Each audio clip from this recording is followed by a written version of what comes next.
नमस्कार साथियों। जैसा कि आपको पता है, अभी एक विज्ञप्ति जारी हुई है सैट एग्जाम को लेकर के। तो कई अभ्यर्थी मतलब जानना चाहते हैं कि सैट एग्जाम क्या है, क्या मायने हैं उसके, क्या योग्यता है, क्या पात्रता है, क्या पाठ्यक्रम रहेगा और कौन कौन अभ्यर्थी उसको दे सकते हैं, कैसे उसकी तैयारी करनी चाहिए। और इस समय क्योंकि और भी एग्जाम की वो लोग तैयारी कर रहे हैं, तो बहुत सारे प्रश्न उनके सामने हैं। आज हम सबसे पहले विज्ञप्ति पर चर्चा करेंगे और दो तीन जो समस्याएं हैं या जो प्रश्न है विद्यार्थियों के, उन पर भी हम बात करने वाले हैं। तो देखिए, सबसे पहले यहाँ पे जैसा कि स्क्रीन पे आपको दिख रहा है कि ये सैट एग्जाम है। सैट यानी स्टेट एलिजिबिलिटी टेस्ट, ये राज्य पात्रता परीक्षा भी इसको बोला जाता है। हालांकि सबसे बड़ा प्रश्न ये है कि बहुत दिनों से विद्यार्थियों ने इसका नाम नहीं सुना है, क्योंकि इससे पहले 2013 में ये परीक्षा हुई थी। 2013 से 2023 आ गया, यानी 10 साल बाद ये परीक्षा हो रही है। तो निश्चित रूप से बहुत सारे विद्यार्थियों के सामने ये प्रश्न है। जो लोग जानते हैं, पुराने हैं, उनको तो पता है। इसको पहले स्लैट भी कहा जाता था, state level, SLET, SLET, state level eligibility test. अब इसको सैट बोलते हैं, स्टेट एलिजिबिलिटी टेस्ट एग्जाम 2023, क्योंकि विज्ञप्ति अभी 9 जनवरी को ही इसकी विज्ञप्ति जारी हुई है। 10 जनवरी को पेपर में आया था। और जो यूनिवर्सिटी इसको कराने वाली है बांसवाड़ा की, ठीक है, उसके बारे में मतलब पहले आरपीएससी कराती थी, इस बार वो यूनिवर्सिटी को जिम्मेदारी दी है। तो यह आवेदन तिथि क्या है, पात्रता, योग्यता, आयु सीमा, वैलिडिटी क्या है, कितना रहेगी इसकी, और उसका पाठ्यक्रम क्या रहेगा, सारी प्रक्रिया पर अभी हम बात करने वाले हैं। बने रहिए। तो देखिए, सबसे पहले मैं बात करूंगा कि शॉर्ट 2 तरह की विज्ञप्ति आई हुई है। ये देखिए, विज्ञप्ति में क्या क्या चीजें दी हुई हैं। सबसे ऊपर नाम दिया है गोविंद गुरु ट्राइबल यूनिवर्सिटी बांसवाड़ा, ठीक है, GGTU, ठीक है, GGTU यानी कि गोविंद गुरु एक जनजाति विश्वविद्यालय है बांसवाड़ा के अंदर, वो इस एग्जाम को कंडक्ट कराएगा। और ये 9 जनवरी 2023 को ये विज्ञप्ति जारी हुई है। नोटिफिकेशन जैसा कि आप देख पा रहे हैं, online application are invited for the Rajasthan state eligibility test. ये देखिए, राजस्थान स्टेट यानी एस हो गया, इससे state eligibility test for the post of assistant professor in the following subject. देखिए, वैसे बहुत सारे जब नेट होती है, हम अभी बात करेंगे इस पर, ये असिस्टेंट प्रोफेसर के लिए है। यानी कि जो अभ्यर्थी असिस्टेंट प्रोफेसर बनना चाहते हैं अपने विषय में, तो उनको सबसे पहले सैट की परीक्षा पास करनी होगी। और आपने एक नाम और सुना होगा, नेट का, ठीक है, बहुत सारे विद्यार्थी तैयारी भी कर रहे हैं इसकी। देखो, नेट का एक एग्जाम होता है और एक होता है अभी जो आया है, ये है सैट। दोनों परीक्षाओं को लेकर के जो भ्रम है, या बहुत सारे विद्यार्थी तो जानते पर जो नहीं जानते उनके लिए, नेट तो होता है नेशनल एलिजिबिलिटी टेस्ट। यानी पूरे भारत के अंदर किसी भी विश्वविद्यालय में अगर असिस्टेंट प्रोफेसर की वैकेंसी आती है, तो नेट अगर आप हैं अपने विषय में, तो आप उस किसी भी स्टेट की मतलब उस असिस्टेंट प्रोफेसर की भर्ती के लिए आवेदन कर सकते हैं, पात्र रहेंगे। लेकिन स्टेट एलिजिबिलिटी टेस्ट हर राज्य का अपना अपना अलग होता है। अगर मान लो मध्य प्रदेश निकाले तो MPET इसका नाम हो सकता है, सैट भी नाम हो सकता है, क्योंकि स्टेट का है, ठीक है। तो यहाँ स्टेट का मतलब आप इसको राजस्थान से अभी समझें, क्योंकि ये राजस्थान के लिए है। अब इसमें क्या अंतर है नेट में और स्लैट में, ये भी हम चर्चा करेंगे। मैं बता देता हूं एक बार कि नेट तो राष्ट्रीय पात्रता परीक्षा है। किसी भी राज्य में अगर इस तरह की वैकेंसी आती है असिस्टेंट प्रोफेसर की, तो आप एलिजिबल हैं। लेकिन अगर आप सेट हैं, राजस्थान वाला सेट, आप ये वाला परीक्षा पास कर लेंगे, तो राजस्थान में जो भर्ती आने वाली है, यानी कि असिस्टेंट प्रोफेसर की, अगर आप नेट नहीं है तो भी इस सेट के एग्जाम को पास करके इस असिस्टेंट प्रोफेसर के लिए आप आवेदन कर सकते हैं, ठीक है। ये तो हो गया अंतर। पर ऐसे विद्यार्थी जो नेट किए हुए हैं ऑलरेडी अपने विषय में, उनको सेट करना चाहिए या नहीं करना चाहिए, उसको भी हम जानेंगे, ठीक है। देखिए, सबसे पहले मैं बता दूं, ये 29 विषय या ये कोड दिए हुए हैं, नेट से थोड़ा डिफरेंट है ये कोड। 29 विषयों के लिए निकला है। जो भी विद्यार्थी जिस भी विषय का है, अपना विषय यहाँ पर देख ले, इस पर चर्चा नहीं करेंगे। ये सब्जेक्ट का नाम दिया हुआ है, chemical science, commerce, English, Hindi, geography, जो भी है, ठीक है। तो कुल मिलाकर के यहाँ पर 29 विषय दिए हुए हैं, पहली चीज, ठीक है। इनके लिए ये वैकेंसी है। नेट में 75 सब्जेक्ट होते हैं, उनके लिए वैकेंसी आती है ये, पर यहां पर केवल 29 विषयों के लिए। तो जिस भी विषय का इसमें नाम नहीं है, वो व्यक्ति सेट का फॉर्म नहीं भर सकता, पहली चीज। दूसरी मुख्य बात यह है, सिलेबस ऑफ द टेस्ट, सबसे बड़ी चीज है कि इसका सिलेबस क्या रहेगा। तो इसमें स्पष्ट दिया हुआ है कि the candidates may note that syllabus has been modified and new syllabus applicable from June, यानी जून 2019 के बाद से जो एनटीए वेबसाइट पर जो नेट का syllabus, NTA national testing agency होती है जो नेट का एग्जाम कंडक्ट कराती है, ठीक है, राष्ट्रीय पात्रता परीक्षा जो नेट का एग्जाम कराती है वो एनटीए कराती है। तो एनटीए ने जून 2019 के बाद से जो सिलेबस डाला हुआ है वो इसका सिलेबस रहेगा। Syllabus can be download from UGC website, ये यूजीसी की वेबसाइट दी हुई है, और ये अपने जीजीटीयू गोविंद गुरु ट्राइबल यूनिवर्सिटी की वेबसाइट, दोनों पे से आप जो है इसका पाठ्यक्रम मतलब इसका अपलोड कर सकते हैं, डाउनलोड कर सकते हैं। यहां पर एग्जामिनेशन फी की बात की हुई है, तो जो व्यक्ति general, SBC, OBC creamy layer का है राजस्थान का, या आउट ऑफ स्टेट में वो किसी भी कैटेगरी का हो सकता है, या जनरल काउंट होगा, उसके लिए 1500 रुपए लगेंगे फॉर्म की फीस। इसके अलावा ईडब्ल्यूएस, एसबीसी, ओबीसी जो नॉन क्रीमी लेयर में है राजस्थान के कैंडिडेट वो 1200 रुपए का फॉर्म रहेगा, और एसटी एससी के लिए राजस्थान के, और पीडब्ल्यूडी जो दिव्यांग अभ्यर्थी हैं उनके लिए 750 का फॉर्म रहेगा, यानी मिनिमम फॉर्म की राशि 750 है और मैक्सिमम 1500 रुपए है, ठीक है। Submission of the application form, बहुत अच्छी बात है कि ये इनकी विज्ञप्ति के साथ साथ में फॉर्म की डेट भी आ चुकी है 12 जनवरी 2023, यानी आज से ही आप इस फॉर्म को भर सकते हैं, और 11 फरवरी तक यानी पूरा एक महीना आपको फॉर्म भरने के लिए दिया हुआ है। तो कोशिश करें कि आप जल्दी से जल्दी फॉर्म भर लें, अंतिम तिथि तक ना रहें क्योंकि दिक्कत होती है। और देखिए खुशी की बात यह भी है कि डेट ऑफ एग्जामिनेशन यानी 19 मार्च को इस परीक्षा की तिथि भी दे दी है इन्होंने। तो आप देखिए 19 मार्च 2023 को ये परीक्षा होने वाली है, और अभी चल रहा है जनवरी, 12 जनवरी है, तो लगभग 2 महीने आपके पास है इस परीक्षा के लिए, बहुत कम समय है, और एग्जाम थोड़ा बड़ा है। Exams for all subjects will be conducted at the same time, ये इंपॉर्टेंट सूचना है, और सेम डेट। अगर कोई व्यक्ति 2 विषयों में उसने पीजी किया हुआ है, क्योंकि इसकी योग्यता है पीजी, 55 और 50%, ठीक है। कौन कौन से अभ्यर्थियों के लिए 55 है, कौन कौन से के लिए 50 है, अभी बात करेंगे। पर वो 2 विषयों से ना भरे, क्योंकि सेम डेट पे सेम टाइम में एग्जाम होगा, तो आप एक ही परीक्षा में उपस्थित हो पाएंगे। तो आप एक ही फॉर्म भरे, पैसे फालतू ना लगाएं, 1500 रुपए में काम हो जाएगा। जिसकी तैयारी आपकी अच्छी है उसी विषय को आप भरें, ठीक है। बाकी जीजीटीयू की वेबसाइट, हाउ टू अप्लाई, कैसे अप्लाई करें, आप अपनी एसएसओ आईडी से ये फॉर्म अप्लाई कर सकते हैं। ये तो हो गई इसकी बहुत छोटी वाली सूचना जो कि वेबसाइट पे वहां दी हुई है।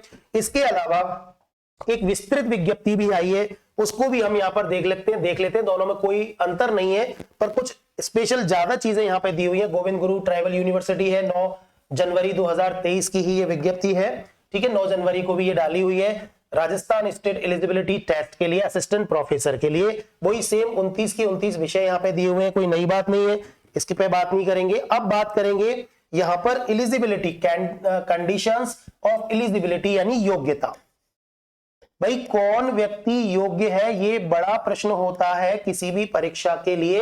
तो कौन सा अभ्यर्थी इस परीक्षा को दे सकता है, इसमें स्पष्ट लिखा हुआ है कि जनरल, अनरिजर्व्ड, अनरिजर्व्ड का मतलब दूसरे स्टेट का व्यक्ति है जिसको किसी भी प्रकार का कोई आरक्षण नहीं है, और general EWS candidate who have secured, यानी कि 55% नंबर होना अपने विषय में, यानी स्नातक जिस विषय में आपने किया है, स्नातक यानी पीजी आपने जिस भी विषय में किया है, पोस्ट ग्रेजुएशन, उस विषय में आपके 55% मार्क्स होने चाहिए। किसके, जो व्यक्ति जनरल है, अनरिजर्व्ड है और ईडब्ल्यूएस वाला है उसके लिए। या जनरल ईडब्ल्यूएस के लिए भी परसेंटेज का रिलैक्सेशन नहीं है, आप ध्यान रखना, फीस का रिलैक्सेशन है, पैसे परसेंटेज का नहीं है। इसके अलावा जो भी कैंडिडेट है यानी ओबीसी, एससी, एसटी, वो 50% मार्क्स के साथ इस एग्जाम यानी अपनी मास्टर डिग्री जो है और इक्विवेलेंट जो भी है पीजी डिग्री में, स्नातकोत्तर है ये, है ना, ये स्नातकोत्तर डिग्री है, इसको पीजी पोस्ट ग्रेजुएशन लिखे आप। तो पोस्ट ग्रेजुएशन में 55% जनरल के लिए, अनरिजर्व्ड के लिए और ईडब्ल्यूएस के लिए, और बाकी जो भी कैटेगरी है एसटी, एससी, ओबीसी, वो 50% के साथ इस एग्जाम को दे सकते हैं। ये तो थी मुख्य खबर, इसके अलावा कोई खास बात नहीं है। एक है परसुइंग, यानी कि जिस व्यक्ति ने प्रीवियस कर लिया है, फाइनल नहीं हुआ है, वो भी इस एग्जाम को दे सकता है। बस कंडीशन ये है कि वो उसके पीजी में 55 और 50 जो भी उनकी कैटेगरी में है वो परसेंटेज आपका बनना चाहिए। 2 साल का समय होता है।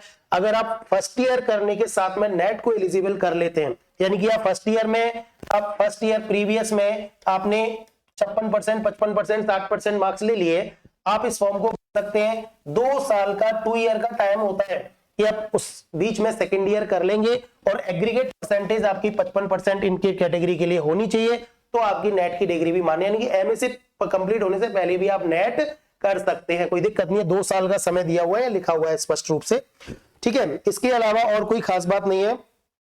Candidate are required to appear in subject of their post, जो भी आपका पोस्ट ग्रेजुएशन का सब्जेक्ट है वही दे सकते हैं। कोई व्यक्ति ऐसा ना करे कि फर्स्ट ईयर भी नहीं किया है, फॉर्म भी नहीं भरा है और वो सोचे कि मैं किसी पर्टिकुलर विषय से जो है पीजी करूंगा और फॉर्म भर देता हूं, वो ऐसा ना करे, ठीक है। आपको कम से कम प्रीवियस होना यहां पर कंपलसरी है, प्रीवियस होना चाहिए, ठीक है। अब बात करते हैं अपन इसकी वैलिडिटी की, भाई इसका कितना टाइम तक ये डिग्री रहेगी। तो the SET certificate is valid for particular state only. पहली चीज तो अगर आपने राजस्थान का सेट किया है तो राजस्थान में एलिजिबल रहेगा जिसकी हम बात कर रहे हैं, और फॉरएवर यानी कि आपने एक बार अगर सेट पास कर लिया तो उसके बाद में आपको दोबारा सेट एग्जाम देने की जरूरत नहीं है पर्टिकुलर स्टेट के लिए। राजस्थान का सेट कर लिया, राजस्थान में असिस्टेंट प्रोफेसर की वैकेंसी के लिए फॉर्म भर सकते हैं आप, जब तक आपकी उम्र है उस भरने के लिए, ठीक है। बाकी कोई खास बात नहीं है। स्कीम ऑफ द टेस्ट, ये pattern of examination, the test will be consist 2 papers, इसमें 2 पेपर होंगे, ठीक है। देखो एक तो होगा फर्स्ट पेपर, 100 नंबर का पेपर होगा, 50 क्वेश्चन जैसा कि नेट में होता है, पर नेट में थोड़ा सा 10 यूनिटें ज्यादा दी हुई हैं, यूनिट इसमें भी 10 है, पर यहाँ पर टीचिंग और रिसर्च एप्टीट्यूड के साथ साथ में रीजनिंग एबिलिटी और रीडिंग कॉम्प्रिहेंशन, डाइवर्जेंट थिंकिंग और जनरल अवेयरनेस, ये थोड़ा सा इजी लेवल का आता है, काफी इजी लेवल का आता है स्टेट वाले में। इसके अलावा सेकंड पेपर जो होगा वो 200 नंबर का होगा, 100 क्वेश्चन इसमें आएंगे, ये आपके सब्जेक्ट का पेपर होगा जो पीजी का आपका सब्जेक्ट है, ठीक है। 3 घंटे का समय यानी 180 मिनट मिलेगा विदाउट ब्रेक। दोनों पेपर आपको एक साथ मिल जाएंगे, या फिर हो सकता है पहला पेपर आपको दे दें शुरू में, आधे घंटे के बाद दूसरा पेपर दे दें, कुल मिला के दोनों भी दे सकते हैं, कोई ब्रेक नहीं है यहाँ पे, एक साथ 3 घंटे में दोनों पेपर आपको करके देने होते हैं, ठीक है। ये हो गई काम की बात। आपको सब्जेक्ट का ध्यान रखना है, 200 पेज इसमें है ना, और जीके वाले फर्स्ट पेपर का 100 नंबर का है। हाँ, एक मुख्य बात यह भी है कि यहां पर आपको 40% यानी कि जो मतलब एक तरह से जो कैटेगरी वाले एसटी एससी ओबीसी जो उसमें है, जो आरक्षित वर्ग है उसको 35% और अनारक्षित को 40% नंबर यहां फर्स्ट पेपर में लाना जरूरी है, तभी कॉपी चेक आपकी इस सब्जेक्ट वाले पेपर की होगी, ठीक है। मीडियम दोनों में रहेगा, इंग्लिश और हिंदी मीडियम में पेपर आएगा। हिंदी जो सब्जेक्ट है उसका नहीं आता है, इंग्लिश का इंग्लिश में आता है, हिंदी का हिंदी में आता है, संस्कृत का संस्कृत में आता है, बाकी सारे विषय बाइलिंगुअल होते हैं, ठीक है। और ये हो ही गया, सारे 2-2 नंबर के क्वेश्चन होंगे, ये कोई नई बात नहीं है, नेट में जैसे होता है इसमें नंबर का कोई दिक्कत नहीं है, ये लिखना ना 50 क्वेश्चन 100 नंबर के, 100 क्वेश्चन 200 नंबर के, ये हो गई एक बात। अगला है ये जो सिलेबस ऑफ टेस्ट का सिलेबस, जैसा कि हमने अभी बताया कि कैंडिडेट में ये 2 जून 2019 के बाद से जो एनटीए की वेबसाइट पर जो सिलेबस जारी किया हुआ है वह काफी टाइम से चेंज नहीं हुआ है, वही इसका सिलेबस है। आप यहां से इस वेबसाइट से डाउनलोड कर सकते हैं। कोई एज लिमिट इसमें नहीं है, there is no upper age limit. Upper का मतलब आपकी अधिकतम कोई सीमा नहीं है, 50 साल का व्यक्ति भी नेट कर सकता है, पर वो उस परीक्षा के लिए भर्ती में योग्य नहीं होगा क्योंकि उसके लिए उम्र जो है 40 साल ही होती है। हाँ, पर नेट कर सकते हैं आप, बाकी इसके लिए कोई अपर लिमिट नहीं है। एमए यानी एमए एमएससी और एमकॉम आपको अपने विषय में होना जरूरी है, 55% और 50% उसके साथ, ये फीस का हमने जिक्र उसमें कर ही लिया था, ठीक है। एप्लीकेशन 12 यानी आज से स्टार्ट हो गए हैं, 1 महीने तक रहेंगे, 9 मार्च की ये परीक्षा है, लगभग 2 माह का समय इसमें दिया हुआ है। ये जनरल इंफॉर्मेशन एंड इंस्ट्रक्शंस ये दिए हुए हैं, खास काम की बात नहीं है, आप वेबसाइट से डाउनलोड कर सकते हैं इसका। प्रीवियस ईयर के कुछ पेपर्स भी आप देख सकते हैं। हाँ, हाउ टू अप्लाई कैसे करें, ये एसएसओ आईडी से आप इसकी वेबसाइट पे जाकर के अप्लाई कर सकते हैं। ये तो हो गई इस परीक्षा के बारे में मुख्य बात। एक और बात जिस पे हम बात करना चाह रहे हैं वो ये है कि जैसे देखिए, सपोज करो मान लो कोई व्यक्ति जैसे नेट, अभी वैसे हमने चर्चा, आपको पता भी होगा बहुत सारे व्यक्ति ऐसे होते हैं जो नेट तो ऑलरेडी है अपने विषय में, लेकिन वो अपनी डिग्री बढ़ाने के लिए कि लाओ यार सेट तो दे ही देते हैं, तो मेरा उन अभ्यर्थियों से, ये मेरा मानना है, ये मेरा मत है कि वो लोग सेट का फॉर्म ना भरें, क्योंकि जब आप नेट है पूरे इंडिया का एग्जाम दे सकते हैं तो आप अपने मेन एग्जाम पे फोकस करें बजाय सेट की डिग्री लेने के। क्योंकि इससे क्या होगा, राजस्थान के जो अभ्यर्थी नौकरी लेना चाह रहे हैं उनको दिक्कत हो जाएगी। आप जो 50 लोग अगर नेट वाले सेट कर लेते हैं तो 50 सीट कम हो जाएंगी उन बेरोजगारों के लिए। तो ये मेरा मत है कि जिन्होंने नेट किया हुआ है उनको कोई जरूरत नहीं है सेट करने की, बाकी आप स्वेच्छा से निर्णय ले सकते हैं। योग्यता की हमने बात की, तो इसमें आपको पीजी डिग्री पोस्ट ग्रेजुएशन होना जरूरी है। जो 55% वाले हैं उनको 55%, 50 वालों के लिए 50, यानी कि अभी जब हमने बात की थी कि जो जनरल है, अनारक्षित वर्ग है, अनरिजर्व, उनको 55% होना यहाँ पर जरूरी है, और आरक्षित वर्ग के लिए यहाँ पर 50% पीजी के विषय में होना जरूरी है। यहाँ पर बीएड की कोई जरूरत नहीं है, ये नेट के एग्जाम के लिए, और बीएड से कोई लेना देना नहीं है, केवल आप अपने विषय में पीजी हो और इस परसेंटेज के साथ तो ये एग्जाम दे सकते हैं।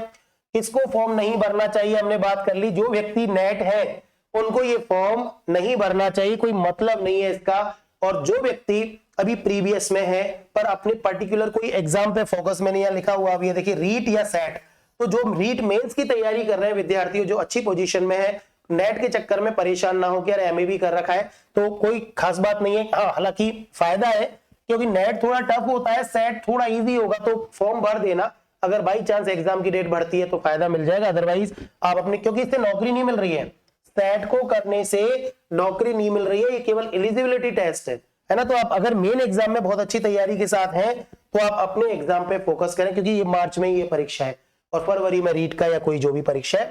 पाठ्यक्रम की अगर अपन बात करें तो जो नेट का पाठ्यक्रम होता है वो ही पाठ्यक्रम इसमें सेम टू सेम दिया हुआ है जो आपके विषय का है, और फर्स्ट पेपर का जो पाठ्यक्रम है, पर प्रश्नों का लेवल थोड़ा यहाँ पर कम आएगा क्योंकि ये स्टेट लेवल का एग्जाम है, इसलिए यहाँ पर इजी रहेगा। और बहुत सारे विषय ऐसे हैं जैसे इंग्लिश हुआ, फिजिक्स, केमिस्ट्री, मैथ सब्जेक्ट हुआ, इनमें नेट करना थोड़ा मुश्किल होता है, तो उन अभ्यर्थियों को तो ये सेट कर लेना चाहिए, उनको फोकस करना चाहिए सेट के एग्जाम पे। तो चलिए, और भी इससे संबंधित जो भी सूचनाएं होंगी, आज से फॉर्म भरने शुरू हो गए, तो आप जल्दी से अपने फॉर्म भर लें, पाठ्यक्रम डाउनलोड कर लें और थोड़ा पढ़ाई भी स्टार्ट कर लें। और हमारी उन अभ्यर्थियों के लिए जो हिंदी विषय से तैयारी कर रहे हैं उनके लिए हम नेट से संबंधित जो उनके सब्जेक्ट से संबंधित चीजें हैं उनको हम वीडियो और जो भी नोट्स वगैरह है उनको उपलब्ध कराएंगे। चलिए, थैंक यू।